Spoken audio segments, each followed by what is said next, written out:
win there, man. Thank you very much. Are you excited to have this one kind of out of the way, just kind of the bad blood that was going on, and now you're on to something that, as you said, inside the cage against a guy that you respect as opposed to a guy that you have to beef with? Yeah, 100%. It's out of the way, but you know what? In all honesty, it's not done. And somewhat happy, obviously getting the win. But you know what? The way it finished, I'm not happy with, and it might mean actually bringing this fight to the UK in future. When you say not done, you mean the beef between you two is not done? Oh no, that's that fight again. Oh yeah. I'm not happy with my performance. I'm proud of myself because it wasn't just a physical battle in there. It was a mental battle. It's been very difficult since Christmas, and just being able to even train for this fight and it's just being here and getting in the cage. It's been extremely difficult. So I'm proud of myself for doing it. Still not happy with the performance. I made a lot of mistakes myself. At the same time, I told you guys he was a bitch, man. He didn't really want it. He was talking all this stuff about being able to knock me out, and he ran the whole first round. And then all he wanted to do is play groundwork, play wrestling. And like I said, I made a lot of mistakes.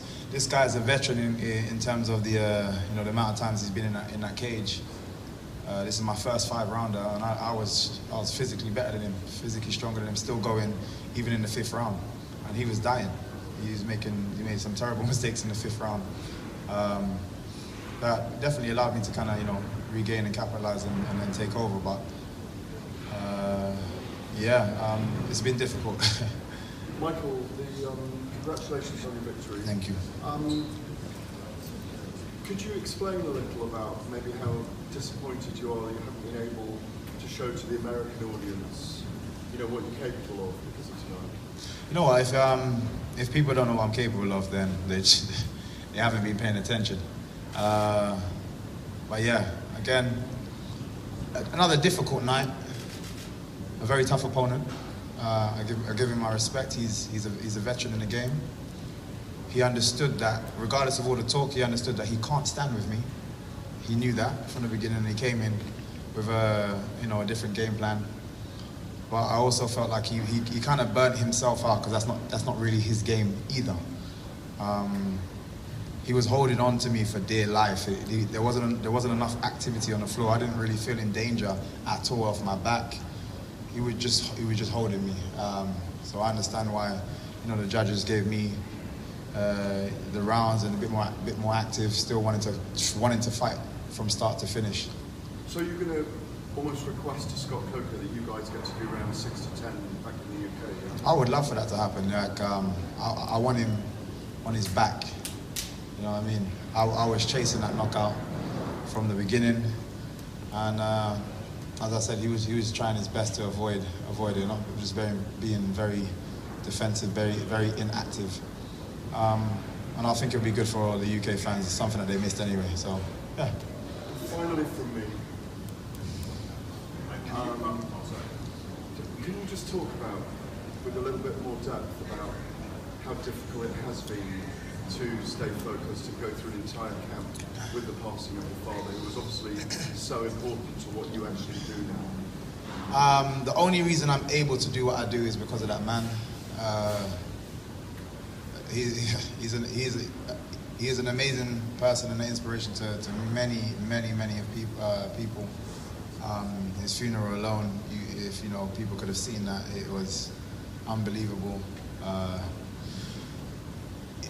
The last 4 years for my family, it's been difficult, and I've just constantly been able to, push it to one side, get in the cage. There's a lot of people out there that try to tarnish his reputation towards the end of his time here on Earth, and it didn't affect anything, but it was very stressful for our family, very stressful for me. A lot of things was happening behind the scenes, and I was still getting in the cage and still doing what I was doing. But this one was the hardest thing, the absolute hardest thing for me to do. like I said, I was physically there, and like I said, I felt like I had the fitness to keep going. I had the fitness in there, and it showed. But it was just I was making a lot of bad decisions, and I was just a little bit cloudy, a bit more so than usual. I'm not going to blame it on that. It's too much of an easy excuse, but I wasn't quite myself. But I'm happy I still managed to get that victory, and I can move on and learn from it, and just put that behind me now. Thank you. Michael, when going into they're going to read the decision, how did you feel? Did you feel confident that you had won the fight, or were you playing through it in your mind and wondering? Kind of how they looked at that. I just hate decision in general. I hate going like that. I've done it 2 other times now, aside of this one, and every single time you just don't know what and even the last one with Fernando Gonzalez, one of the judges scored like it was absolutely ridiculous. I don't believe I really got hit in that fight. For them to even score so one-sidedly in that fight, I just hate going to decision. And like I said, I was chasing the win. I was going for the win. He wasn't. He just wanted to play it safe and just get past me. And you could see that. And I'm glad the judges could see that I was fighting from start to finish. Is it any more satisfying to get this win as part of the Grand Prix? Because you haven't just beaten Daley. You've taken away his shot at the title, and it might have been his last one. I said this from before. Where does he go after I beat him? Seriously, where does he go? I don't believe honestly, I believe he should retire and just kind of just be done with it, because he's not good enough. His gym is a sham. Anybody in Nottingham or Newcastle, wherever the hell he lives, don't ever go there.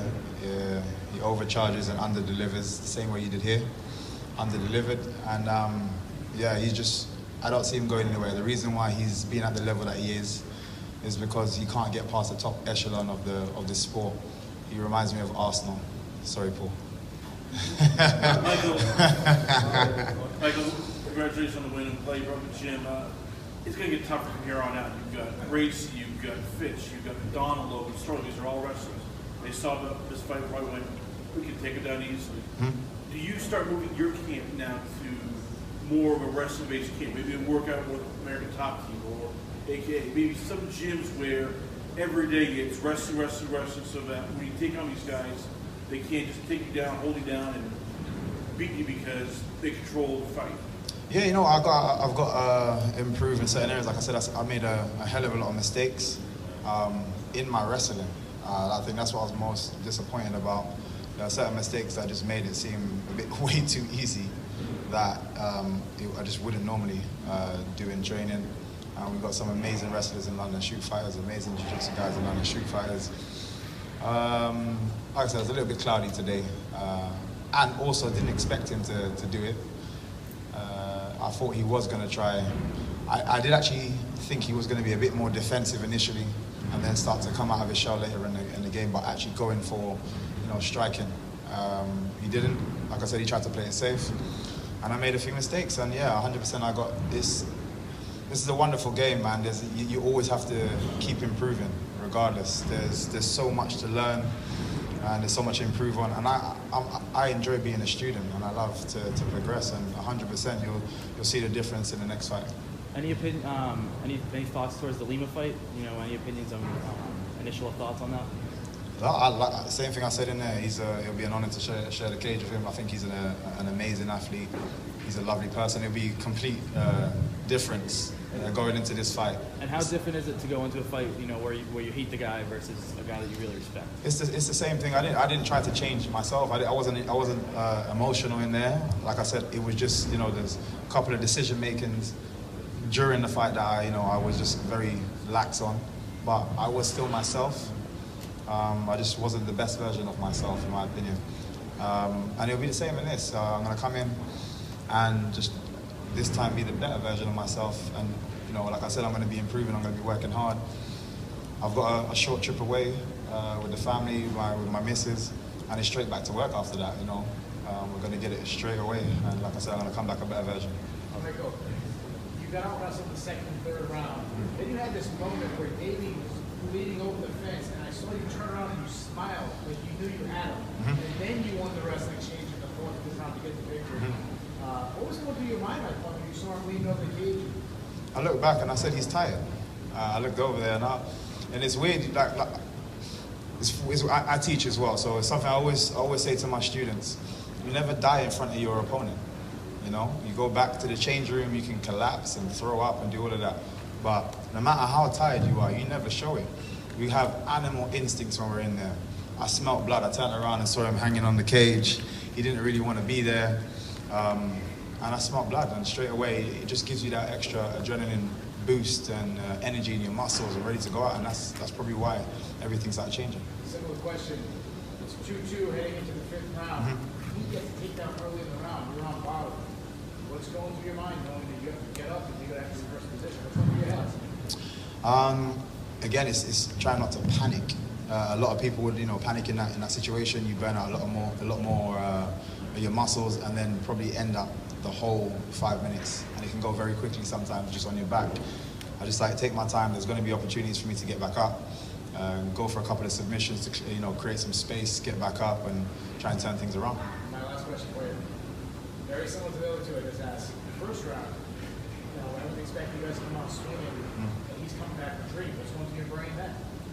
I was just laughing because as he was doing it, like I said, I was saying to my coach as well, I kind of expected him to be very defensive, not that much so, but I did expect him to be very defensive initially. Through some of the things that he had said in his press conferences and his interviews, he was talking a lot about different fights that I've had and, tactics that he had, and I kind of assumed that he was going to do that. I just find it funny because I didn't think it was going to be to that extent. Michael, it looked like at the end of the fight there was some calculation on your part to, shake hands with them and make up and whatnot. Did you guys at all ever have any words after the fight? Yeah, definitely. I called him a little bitch. And because I believe he's a bitch. He's been talking about knocking me out, and he was scared to throw punches. And I've been saying it the whole way through. He lies a lot, and some people believe it. I've been real from the beginning. I don't like him. I don't like his attitude. He's very he contradicts himself a hell of a lot. He hates me, then he thinks I'm an amazing fighter, then he thinks I'm not good enough, then he thinks I'm an illusion, and he's just he's back and forward all the time. I didn't like him, and yeah, he's a little bitch. All right, thanks guys.